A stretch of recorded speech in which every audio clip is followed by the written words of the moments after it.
Hello, Tamara Green here for A Course in Miracles lesson number 186. All right, let's open up our hips. Mine are kind of locked up. So here we go. Thumbs into the base of on either side of your spine, and begin to move your hips forward, feeling this stretch in the front. Ooh, open up those hips. 10, 9, 8, 7, 6, 5, 4, 3, 2, 1. And then on one side, feel the stretch. 5, 4, 3, 2, 1. Circle it around to the other side. Feel the stretch on the outside of your hip. 5, 4, 3, 2, 1. And now 5 big circles in each direction. 1, 2, 3, 4, 5, and reverse. 1, 2, 3, 4, and 5, and back and forth. Back and forth. Last one, back and forth. Okay, very good. Oh, gotta open up those those hips. Okay. Lesson number 186, salvation of the world depends on me. Here is the statement that will one day take all arrogance away from every mind. Here is the thought of true humility, which holds no function as your own, but that which has been given you. It offers your acceptance of a part assigned to you without insisting on another role. It does not judge your proper role. It but acknowledges the will of God is done on earth as well as heaven. It unites all wills on earth in heaven's plan to save the world, restoring it to heaven's peace. Let us not fight our function. We did not establish it. It is not our idea. The means are given us by which it will be perfectly accomplished. All that we are asked to do is to accept our part in genuine humility and not deny with self-deceiving arrogance that we are worthy. What is given us to do, we have the strength to do. Our minds are suited perfectly to take the part assigned to us by one who knows us well. Today's idea may seem quite sobering until you see its meaning. All it says is that your Father still remembers you and offers you the perfect trust He holds in you who are His Son. It does not ask that you be different in any way from what you are. What could humility request but this? And what could arrogance deny but this? Today we will not shrink from our assignment on this specious grounds that modesty is outraged. It is pride that would deny the call for God Himself. All false humility we lay aside today that we may listen to God's voice reveal to us what He would have us do. We do not doubt our adequacy for the function He will offer us. We will be certain only that He knows our strengths, our wisdom, and our holiness. And if He deems us worthy, so we are. It is but arrogant that judges otherwise. There is one way, and only one, to be released from imprisonment your plan to prove the false is true has brought to you. Accept the plan you did not make instead. Judge not your value to it. If God's voice assures you that salvation needs your part and that the whole depends on you, be sure that it is so. The arrogant must cling to words, afraid to go beyond them to experience which might affront their stance. Yet are the humble free to hear the voice which tells them what they are and what to do. Arrogance makes an image of yourself that is not real. It is this image which quails and retreats in terror as the voice for God assures you that you have the strength, the wisdom, and the holiness to go beyond all images.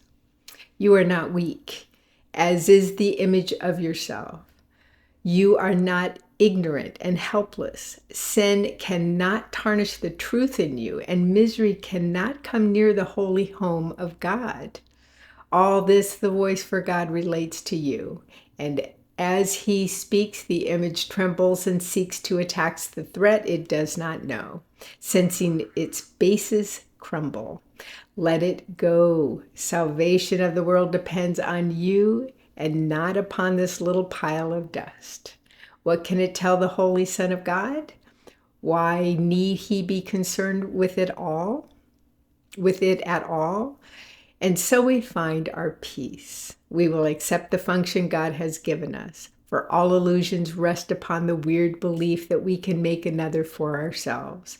Our self-made roles are shifting, and they seem to change from mourner to ecstatic bliss of love and loving. We can laugh or weep and greet the day with welcome or with tears. Our very being seems to change as we experience 1,000 shifts in mood, and our emotions raise us high indeed or dash us to the ground in hopelessness. Is this the Son of God? Could he create such an instability and call it Son? He who is changeless shares his attributes with his creation. All the images his Son appears to make have no effect on what he is. They blow across his mind like wind-swept leaves that form a patterning an instant, break apart to group again, and scamper off. Or like mirages seen above a desert, rising from the dust. These unsubstantial images will go and leave your mind unclouded and serene when you accept the function given you. The images you make give rise to but conflicting goals, impermanent and vague, uncertain and ambiguous. You could be constant. Who could be constant in his efforts or direct his energies and concentrated drive toward goals like these? The functions which the world esteems are so certain that they change 10 times an hour at their most secure. What hope of gain can rest on goals like this? In loving contrast, certain as the sun's return each morning to dispel the night, your truly given function stands out clear and wholly unambiguous. There is no doubt of its validity. It comes from one who knows no error, and his voice is certain of its messages. They will not change nor be in conflict. All of them point to one goal and one you can attain. Your plan may be impossible, but God's can never fail because he is its source. Do as God's voice directs, and if it asks a thing of you which seems impossible, remember who it is that asks and who would make denial. Then consider this. Which is more likely to be right? The voice that speaks for the creator of all things, who knows all things exactly as they are, or a distorted image of yourself, confused, bewildered, inconsistent, and unsure of everything? Let not its voice direct you. Hear instead a certain voice which tells you of a function given you by your Creator, who remembers you and urges that you now remember him. His gentle voice is calling from the known to the unknowing. He would comfort you, although he knows no sorrow. He would make a restitution, though he is complete, a gift to you, although he knows that you have everything already. He has thoughts which answer every need his son perceives, although he sees them not. For love must give, and what is given in his name takes on the form most useful in the world of form. These are the forms which never can deceive because they come from formlessness itself. Forgiveness is an earthly form of love, which as it is in heaven has no form. Yet what is needed here is given here as it is needed. In this form, you can fulfill your function even here, although what love will mean to you when formlessness has been restored to you is greater still. Salvation of the world depends on you who can forgive. Such is your function here. So 186 is salvation of the world depends on me. Okay, I don't know about you, but the first time I heard this one, I'm like, what? You know, me, the salvation of the world depends on me? Are you kidding me? And it really is the truth. Each one of us pulling together, uniting more and more, and stepping into our true function, which is forgiveness, which is a beautiful form of love. It's a beautiful virtue of love, or any virtue of love, which you've heard me talk about many, many times, whether it's compassion or gratitude or, kindness or thankfulness.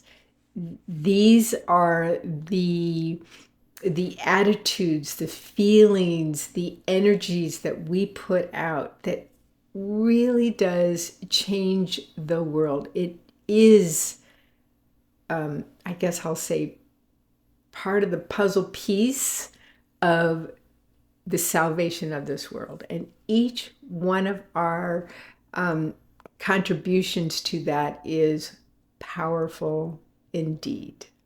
Okay. All right, so claim it. You are worthy. It is your function. It just is. All right. Enjoy your practice today, and I look forward to seeing you tomorrow. Bye for now.